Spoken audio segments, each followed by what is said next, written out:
Hello student, कैसे हैं आप सब। स्वागत है आपके अपने यूट्यूब चैनल आर के मैथ्स जीनियस। आज जो हम चैप्टर नंबर 9 का जो थ्योरम नंबर जो 9.1 करेंगे। एंड थ्योरम नंबर 9.1 हमें क्या कहते हैं, parallelograms on the same base and between the same parallels are equal in areas. तो हमें पूछ रहा है कि पैरेललोग्राम जो सेम बेस पे आ जाए और पैरेलल लाइन के बीच आ जाए तो उनका एरिया जो है इक्वल होता है। ये हमें प्रूव करके दिखाना है। तो हमारे पास जो है ए बी सी डी एक पैरेललोग्राम है और दूसरा parallelogram A B E F है। तो इनका सेम बेस है, ए बी जो है इनका सेम बेस है और between the same parallel line के बीच है A B and F C parallel line के बीच है। तो इनका एरिया जो है हमें जो इक्वल प्रूव करके दिखाना है, ये हमें जो पूछ रहा है। तो सबसे पहले हम इसमें लिखेंगे गिवन क्या हमें दिया हुआ है। गिवन में दिया two parallelograms A B C D and A B C D and A B E F A B E F are on same base A B and between same parallel line A B and F C.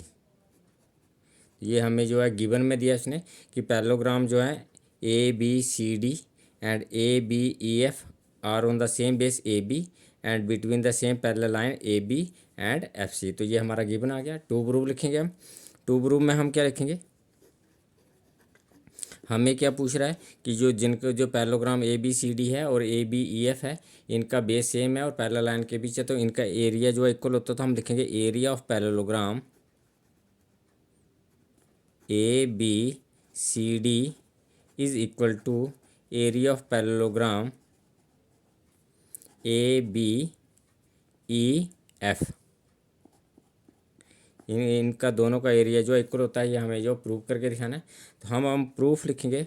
Proof में हम क्या लिखेंगे, proof में हमें क्या करना है, proof में हमें करना है कि जो ट्रायंगल ए डी एफ है and triangle a B C e है, इन दोनों ट्रायंगल को कॉन्ग्रेंट करेंगे।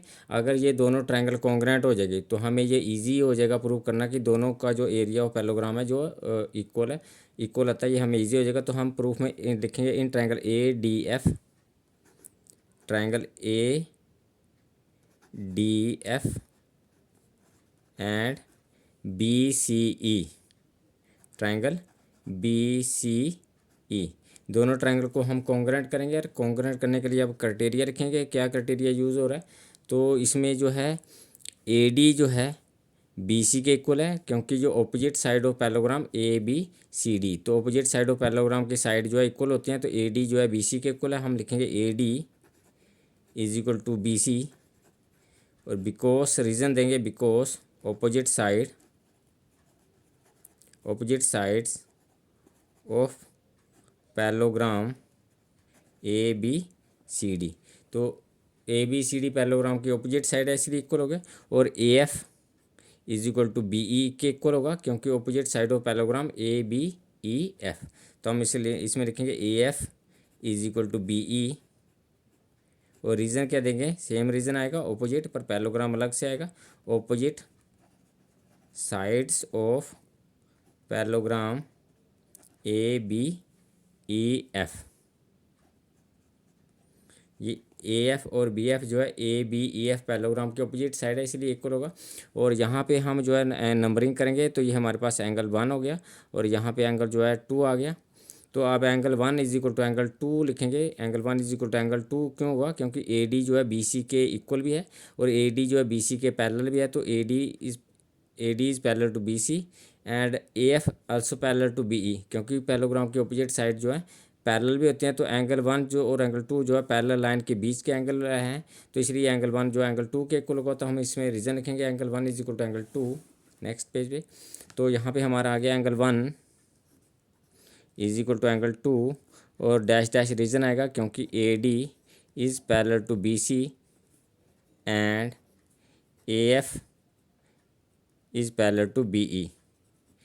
इसलिए हमारा पास जो है पैरेलल लाइन के बीच का एंगल है, इसलिए एंगल 1 जो है एंगल 2 के इक्वल होगा।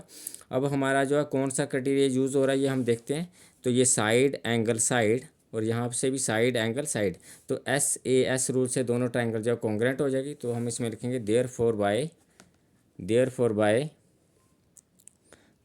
Bye SAS rule triangle ADF is congruent at triangle BCE। तो ये दोनों ट्रायंगल जो है कॉन्ग्रुएंट होगी ADF एंड BCE।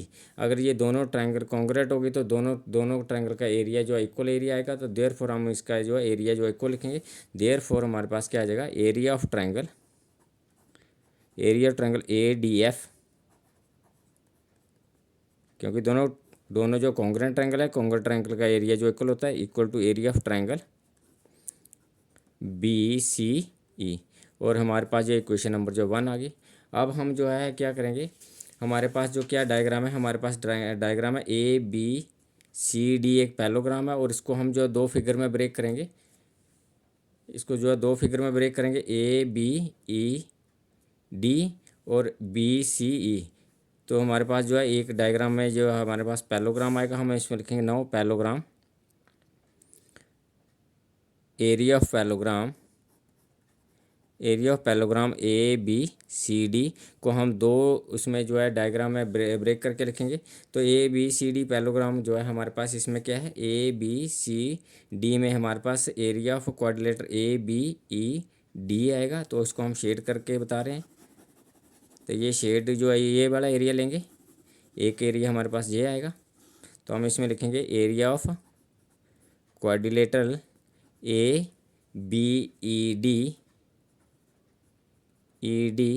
प्लस, और एक हमारे पास ट्रायंगल आ रही है इसमें BCE plus area of triangle BCE। तो ABCE का एरिया आएगा। तो ये ABCD को हम जो है ABED में ब्रेक करा और प्लस लिखेंगे एरिया ऑफ ट्रायंगल BCE। तो जब इनको प्लस करा तो ये हमारे पास जो है ABCD के इक्वल हो गया। तो ये ABCD के इक्वल हो गया। अब हम जो एरिया ऑफ क्वाड्रिलेटरल ABED को ऐसे रहने देंगे और प्लस एरिया ऑफ BCE का एरिया जो हम ADF के इक्वल है। तो हम ट्रायंगल BCF का एरिया जो है ADF से रिप्लेस करेंगे। तो हम यहाँ पे लिखेंगे एरिया ऑफ ट्रायंगल ADF। जब हमने ABED में ADF को ऐड करेंगे तो हमारे पास जो है क्या आ जाएगा, ABEF के इक्वल हो जाएगा। तो ये हमारे पास जो है ABEF के इक्वल हो जाएगा। तो देयरफॉर हम लिखेंगे एरिया ऑफ पैरेललोग्राम ABEF के इक्वल हो गया। तो therefore area of parallelogram ABCD is equal to क्या होगा, एरिया ऑफ पैरेललोग्राम ABEF के इक्वल हो गया। तो ये हमारा पास जो है प्रूव हो गया। तो एक बार हम इसको फिर समझते हैं। तो हमने क्या करा है, ABCD हमने जो है इन दोनों ट्रायंगल को ADF और दूसरी ट्रायंगल हमारे पास जो है BCE, इन दोनों ट्रायंगल को कॉन्ग्रुएंट करा है और इनका एरिया जो है इक्वल लिख लिया है। इनका एरिया जो इक्वल लिखा है। उसके बाद हमने ABCD पैरेललोग्राम को 2 डायग्राम में ब्रेक करा है, ABED प्लस BCE। और BCE को हमने जो एरिया ऑफ ट्रायंगल BCE को जो है ADF से रिप्लेस करा है, क्योंकि दोनों का एरिया जो इक्वल है। जब हम इसमें जो है ABED में जो ADF ऐड करा तो ये ABEF के इक्वल हो गया। तो ये पैरेललोग्राम ABEF के इक्वल हो गया। तो ये हमारे पास जो है प्रूव हो गया है। तो thank you for watching me.